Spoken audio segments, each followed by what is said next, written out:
Today I'm going to talk about what is arguably called the greatest dive watch of all time. But is it the greatest in your mind? Let's get into it! Yes, and welcome to the Mad Watch Collector Show. And today is another one of those I like to call Buying at BQ. And if you are interested in selling or buying a luxury watch in 2025 where there's no other place to go than BQ, because with a 14-day money-back guarantee, a 2 years warranty on each watch, and the highest score on Trustpilot, well, it can only bring you confidence and trust that is unmatched and unrivaled. The service is grade A, the aftercare is fantastic. That's why the Mad Watch Collector channel recommends BQ watches. Anyway, in these shows, I like to pick out gems from the BQ watches safe because I think there's a good chance you might like to look at them. And today, I get to show off a watch, well, I've never reviewed before, never had this brand on the channel before, and yet today's reference is arguably the greatest dive watch of all time.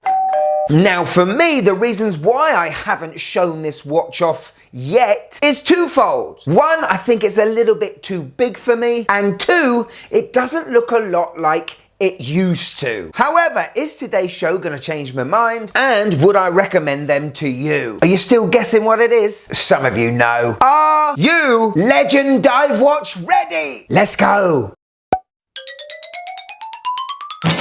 And ladies and gentlemen, let me introduce to you the Blancpain 50 Fathoms. How I haven't had one of these watches on the channel yet is beyond me, but here it is in my hands. And let me tell you, we are definitely dealing with a luxury watch. It feels like jewelry straight off the bat, and you know, it feels like an icon. Now, back in 1953, Blancpain were the first brand to bring a dive watch to the commercial market. Yes, that's right. Months before Rolex came out with their Submariner, Blancpain came out with the 50 Fathoms. They patented the double lock screw down crown, the rubber O-ring inside the caseback, and most notably, the rat-a-ting diver's bezel. Nobody had done that before. And since then, every dive watch has used this design template to make a dive watch. Now here is what I've always had a bit of trouble with. Here is the original. It looks very cool, very military.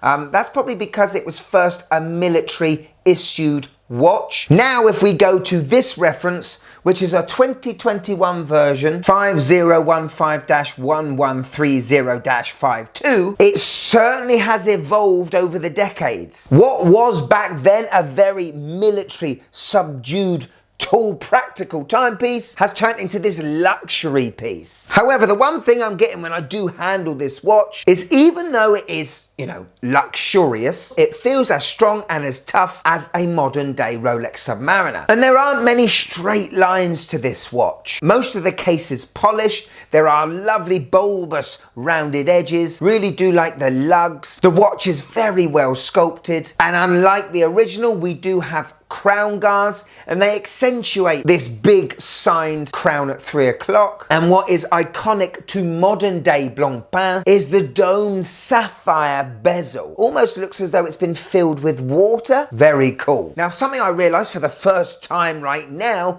is that we have a signed Blancpain on the side of the case. Now, don't take this the wrong way, Blancpain, but this is a kind of Invicta move, isn't it? Why Blancpain feel they need their logo on the side of the case? Only they know. That was a surprise. Overall though, a beautiful looking luxury tool watch that looks more luxury than tall. Quick spec check! So, believe it or not, in 1953, the first 50 Fathoms was 42 millimeters. And considering the first Rolex Submariner was 36, people must have thought it was a behemoth of a watch. Now, the name and brand sort of disbanded in the 80s, and the 50 Fathoms didn't properly come back until 2007. And that's when it had this new size of 45 millimeters in diameter. Woof! Thinking about it, in 2005, well, it was the decade of the big watch, wasn't it? Breitling was huge, Bremont was huge, big watches were the thing. Does feel rather big. I know that recently Blancpain came out with a 38 millimeters, which I'm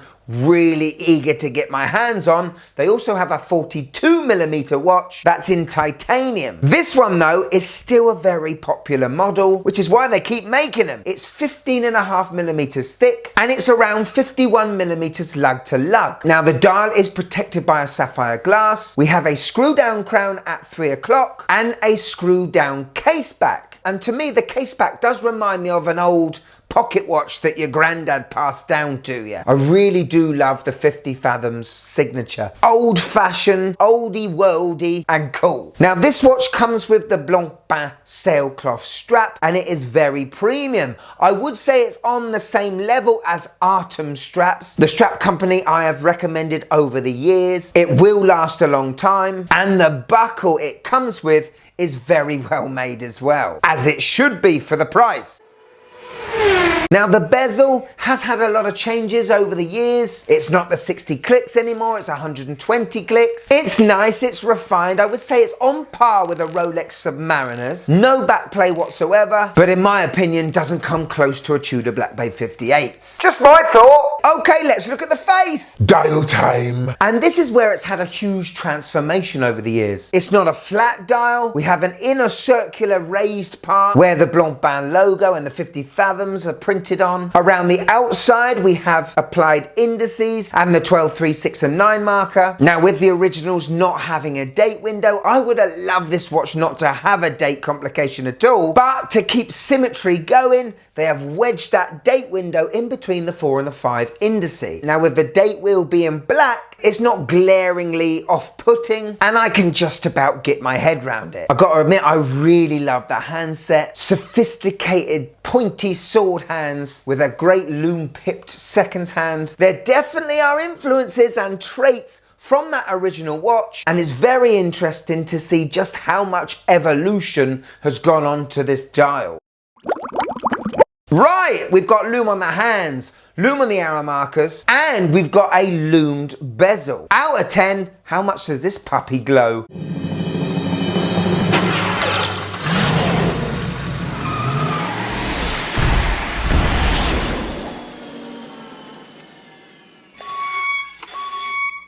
Very strong. They have worked very hard to make this puppy glow. And as this watch comes with such a legendary status, well, it flipping should be bright, shouldn't it? Could you just click that like button, please? It really helps the channel.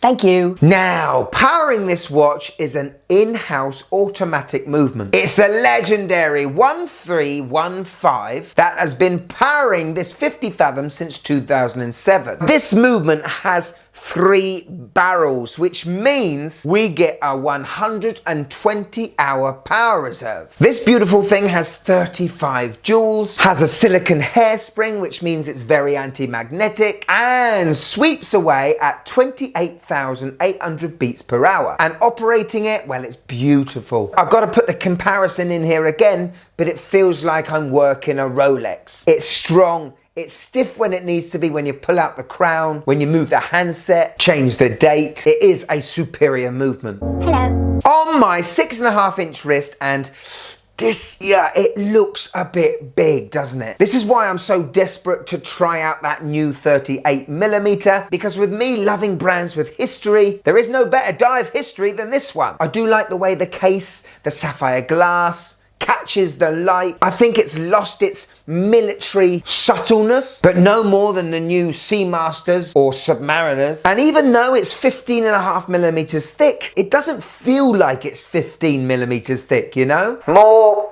14.5? Gotta admit, I do love the strap and I do love the deployant. Overall, a lovely experience. I could potentially pull this watch off. So there we go, the Blancpain 50 Fathoms in all its 45mm diameter glory. What do you think? There is no denying that this watch has got presence. Not only in the way it looks, but the brand has got this strong, resonating aura about them. And it's a good thing, really, because the 50 Fathoms have kept this brand afloat for many a year. Now, to buy one of these new, we're talking about £15,000. Is it £6,000 better than a Submariner? I've got to be honest, Probably not. Now, to buy this watch on the BQ website, I think it's going for around £9,500, which is around what the market suggests. However, there is always wriggle room. I have to admit, there is something very appealing about a Blancpain 50 Fathoms. It's almost like the ultimate FU to Rolex, you know? And if it wasn't for Blancpain, maybe the dive watch scene wouldn't be what it is today. So here it is, my wife's thoughts on the Blancpain 50 Fathoms. This is way too big, way too chunky. It feels fat. Don't like it. Blunt, as always, eh? But you know, she's not BQ's target market. She's not anyone's target market, let's be fair. Thank you so much to BQ for sending this watch in. It's on their website right now. Take a look in the description below and have a look at their other many lovely watches they have on offer for you today. If you want a bit more of the Mad Watch Collector channel, why don't you become a Patreon member? Blooper reels, see the shows early, behind the scenes footage, private group chat, and get your name credited at the end of the show like this lovely lot. But if I've got you for a few more minutes, and I hope I have, why don't you check this one out? Wow, this is a watch. You know, you are gonna love this one. Go on, click it, go on. Keep me algorithms a running. Go on, click it. Go on, click it.